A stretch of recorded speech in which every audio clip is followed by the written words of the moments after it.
Hi guys, and welcome back to our first official Devil's Den video for the 2024-2025 season.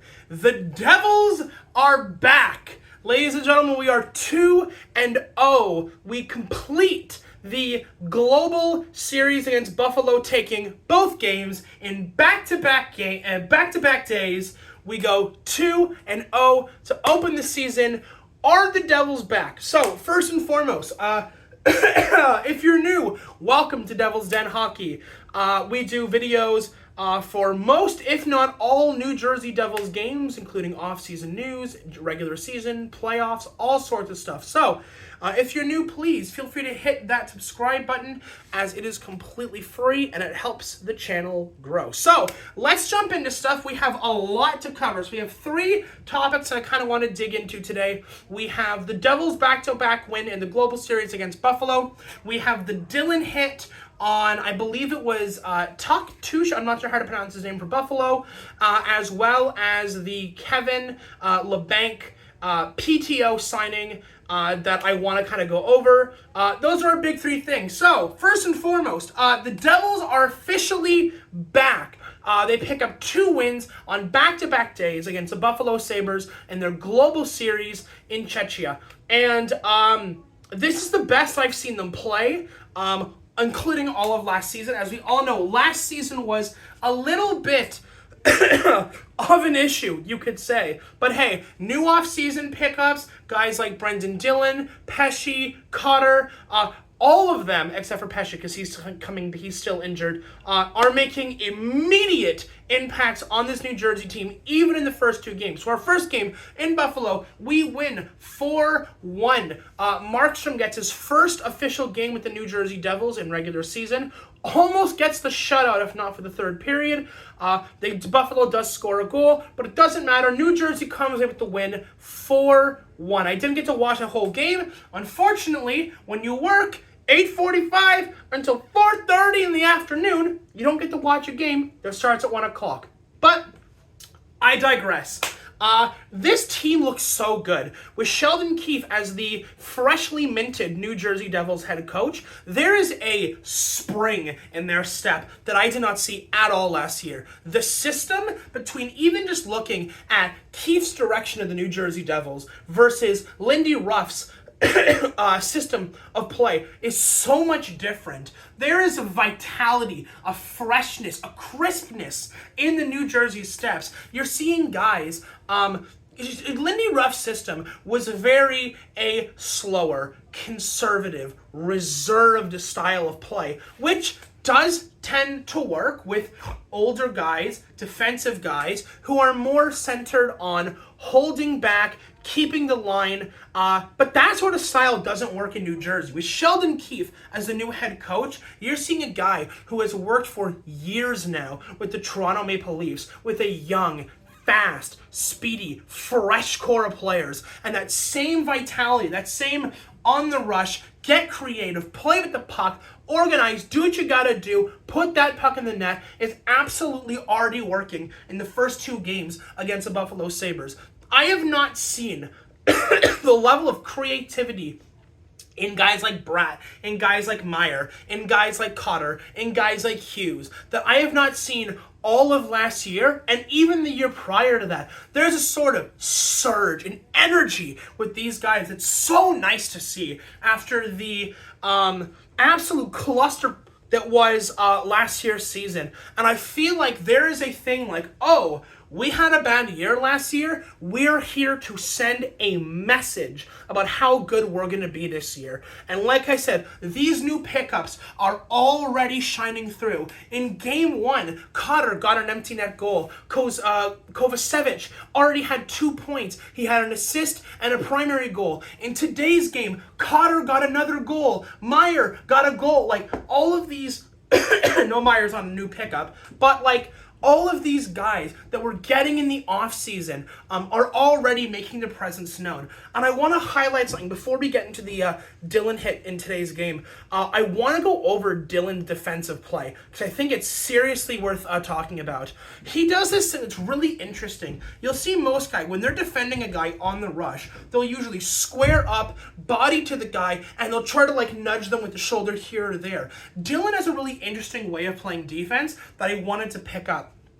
When he's playing defense against a guy on the rush, especially if it's a 2-on-1, he does this really interesting thing with his body where instead of squaring up with the guy that he's defending, what he'll do is he'll almost pivot his body a little bit so that the goalie has a clear view of the puck coming in. So let's say you've got a guy coming in on a rush this way, and you've got the goalie on his left side. What Dillon will do is he'll almost, instead of squaring straight up and potentially blocking the goalie's view of the puck, he does this weird thing where he pivots his body. He's still got that shoulder ready to make a hit. He's still got his stick on the ice, but he lets the goalie have a clear view of the shot if anything comes in. But he can still drop a guy if he needs to.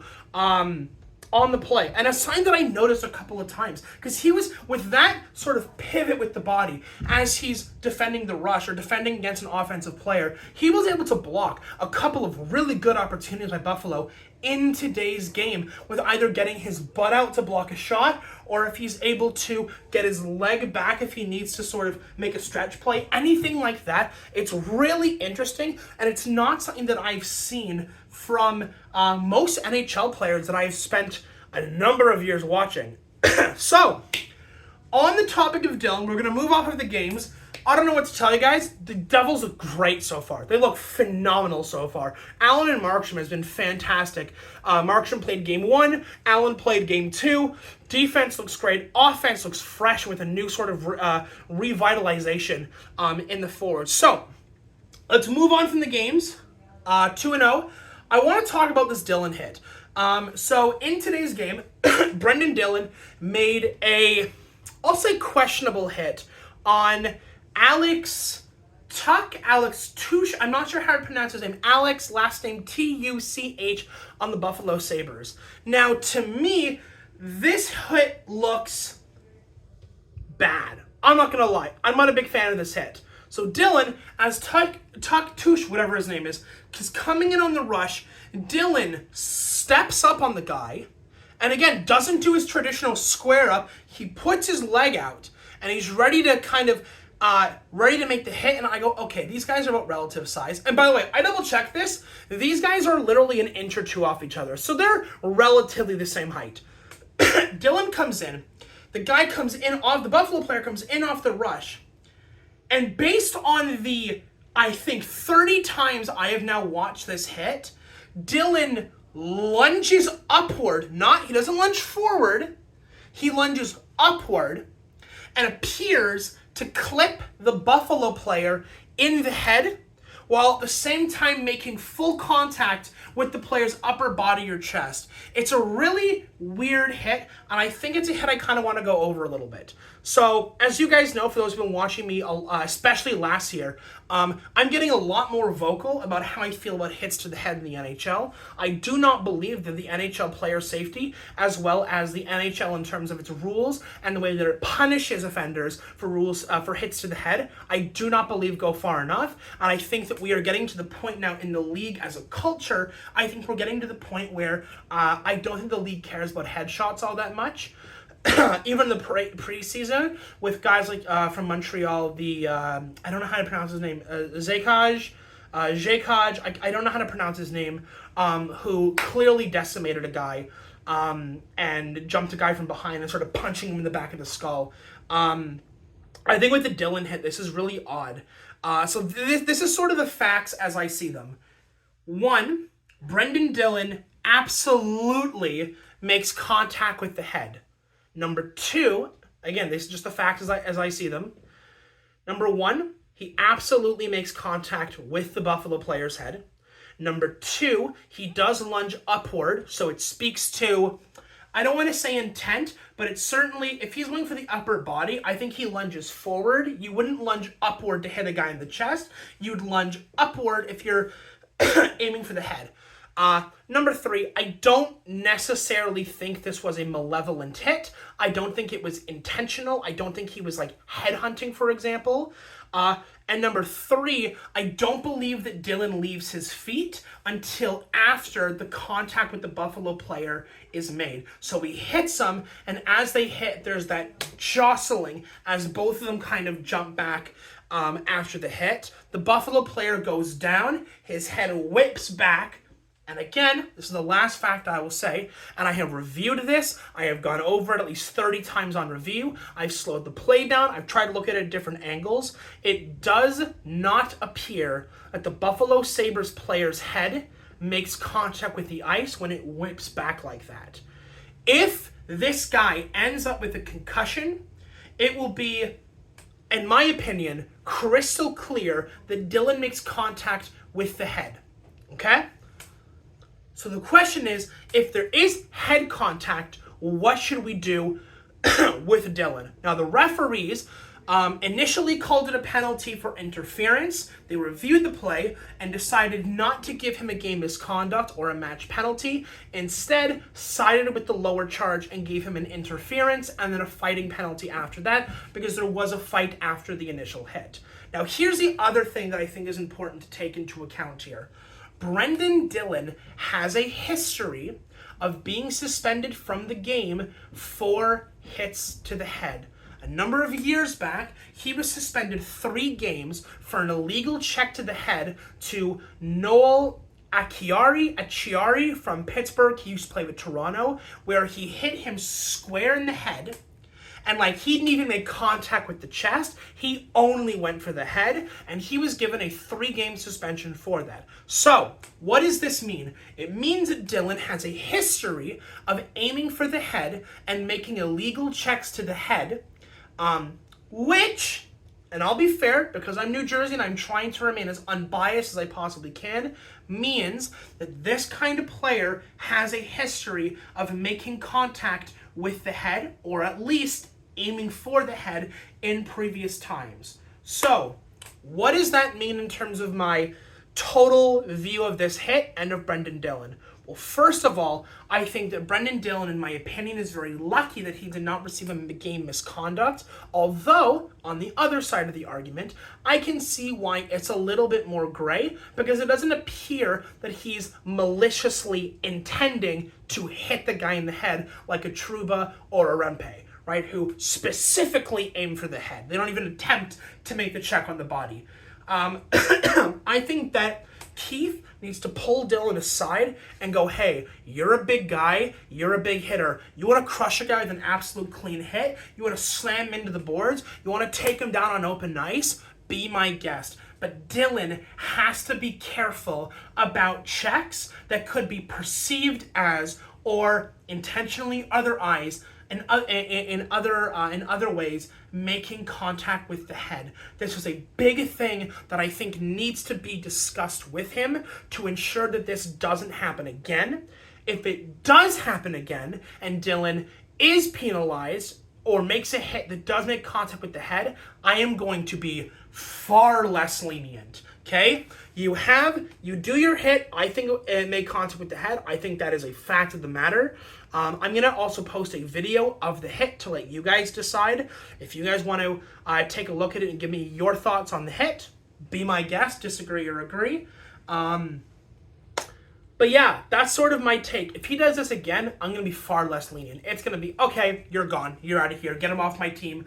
I do not want a guy who is going to lay hits that is going to lead to brain damage or brain injury to other guys on the ice, because the last thing that we want, and as Devils fans, the last thing we want is for our team to be harboring players that are going to land hits to the head, because then we become no better than the Rangers with filth like Rempe and Trouba. Okay, not interested in having these guys on our team.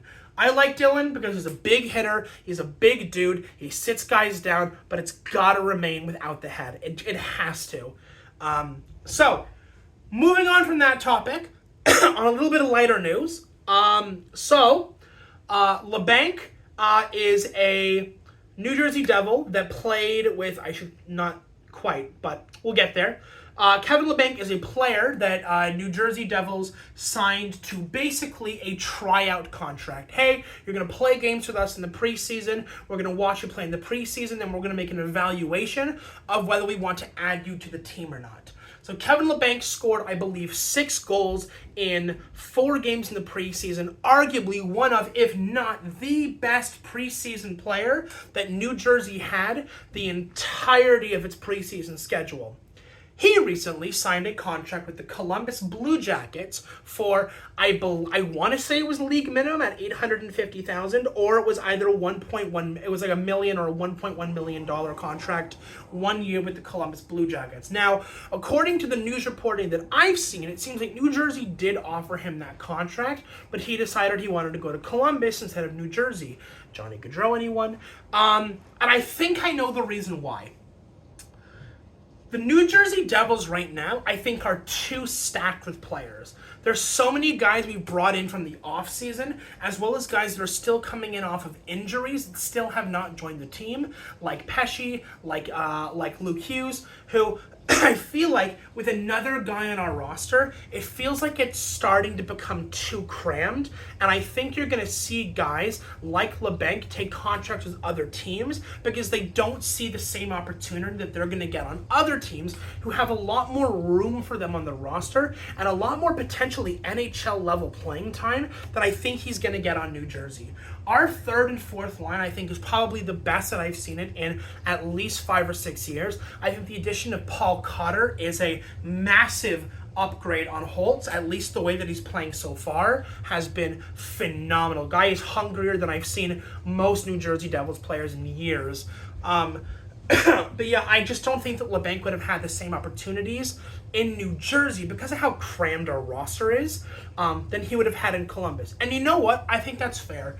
Guys on PTO contracts that are going to be offered time on the ice at NHL level competition are going to try to find, and I don't blame them for this at all, they're going to want to find teams where they're going to be able to play regular minutes, regular games, all of the time at NHL level.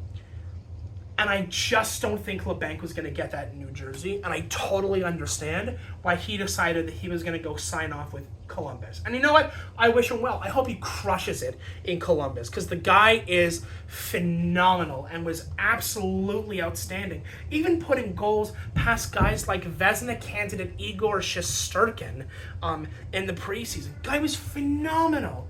But yeah, it's too bad that Labanc couldn't join the team. But again, I think our roster is too crammed with guys to actually make room and give him quality minutes and quality time on New Jersey's roster. He's probably going to be like a 13th forward or play on the 4th line. And instead, he's going to go to Columbus, potentially get 3rd or 4th line minutes, maybe even 2nd line minutes, depending if they end up getting injuries. And he's going to have a lot more time to shine and show what he's made of, because this guy is fan-freaking-tastic. Anyways, that's going to be the end of this Devil's Den video, guys. If you guys made it all the way to the end, thank you very much for watching. And I believe our next game is on Thursday against the Toronto Maple Leafs, which is going to be our first contest of real Stanley Cup contender matchup. It's going to be really interesting. Playing against Buffalo and beating Buffalo was great, and I'm not trying to, throw shade on Buffalo Sabres, but it's a Buffalo Sabres. This is a team which is probably not making the playoffs, and it's going to be really interesting seeing how the Leafs go up against the Leafs, who have Craig Berube as their coach. It's going to be a new team, new faces, new style of play, against a team that has real contender quality to them. So that's going to wrap it up, guys, and I will see you guys in the next one. Adios.